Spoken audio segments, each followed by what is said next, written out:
tell me your name and where you're from, first of all. My name is Stuart Davidson. I am from Philadelphia, Pennsylvania. So tell me the story that relates to the founding of Israel that you know. So there is a untold history to the birth of the State of Israel that involves a great labor union and other unions. A lot of folks don't know that Jimmy Hoffa, then with the Teamsters Union of great fame, before the birth of the state, was engaged in supporting the founding of the State of Israel. As you may know, there was an embargo on the Jewish communities in Palestine as they were preparing to announce independence. The embargo wouldn't allow supplies and armaments to the small Jewish community that was threatened by 6 Arab armies.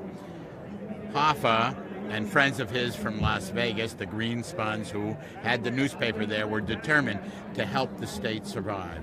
So against the law, and people were in fact later prosecuted, they developed a system of bringing supplies and arms across the country using Teamster labor to the port of New York. Longshoremen in the Union would load the ships, and seafarers on the ships would help run the blockade. Another part of that story that's very interesting was how they were able to successfully finance the movement of the ships. Teddy Kollek was sent to New York by Ben-Gurion to raise funds from the Jewish community. And he lived at the time in a small apartment above the Copacabana.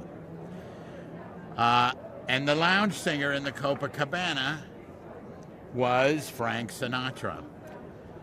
Now, Kollek was trying desperately to raise the money. He had the money, but he was under surveillance by the U.S. government. And every time he was trying to bring the money to the ship's captains, he was followed by the FBI, the police, who knows. And Kollek was a drinker, and every night he would have a drink in the lounge, and he got to know Frank Sinatra. So one day, Frank Sinatra saw him crying in his beard. And he said, "What's the matter, Pally?" And Kollek said, "My people are about to be exterminated." And Sinatra said, "What does that mean?" And Kollek told him the story of the nascent state of Israel and the embargo and the Arab armies and his determination to bring the funds to the ship's captains so that they would move the arms that Hoffa and the Teamsters had brought. So Sinatra said, "So what is the problem?" And Kollek said, "Every time I take the money, I'm followed. I can't make the drop." And Sinatra said, "Is that your only problem?" He said, "Yeah." He said, "That's not a problem."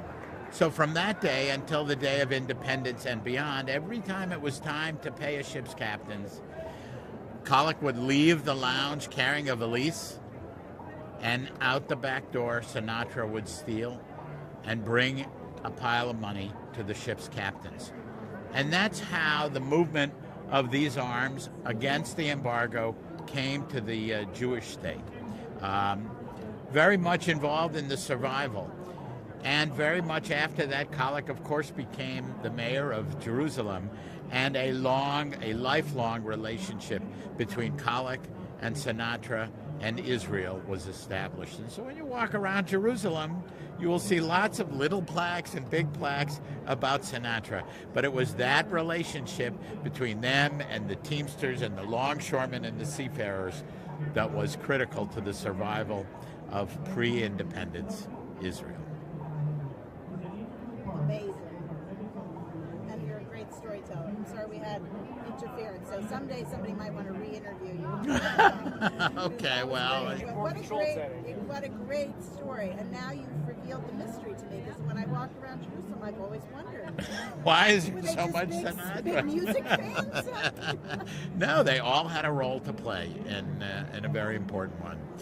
Now, recently, I guess it was when, in the end of the Clinton administration, they pardoned posthumously, one of the guys that was prosecuted for breaking the embargo. And we had and I'll just give you the postscript. We had I'm off camera, right? So I can lean. Okay. Why don't we actually get you out of the mic? Okay. I mean, one of the postscripts was that Hoffa's son, the reason how we uncovered,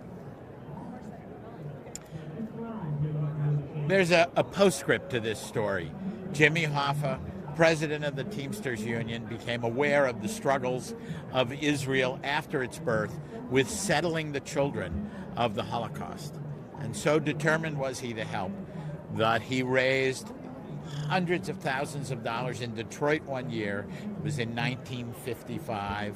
And he went to Israel and laid the foundation with Golda Meir for an orphanage to help settle the orphaned children of the Holocaust.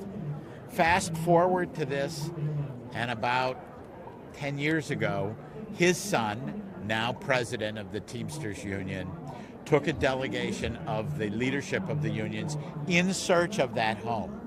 That home had been moved from its original place over wars and now exists in Kfar Saba as a home for at-risk children, and still has the original plaques for the Teamsters that laid the foundation of that home. So there is a continuing relationship between one of America's greatest unions, and by the way, when Hoffa was there, he went to the Rabin Center, where he dedicated a wing of that museum, having raised several $1 million to help complete the Rabin Center in honor of both his father and Yitzhak Rabin. What do you think resonated with him? So the labor movement, all of the unions at the time and even today were enamored of Israel because it was a labor state, it was a socialist state, it was the David in the David and Goliath story. So even to this day, unions have supported the Rabin Center and have supported the state of Israel. So okay? Did you get? Fantastic. He's going to get that. Fantastic. Great story.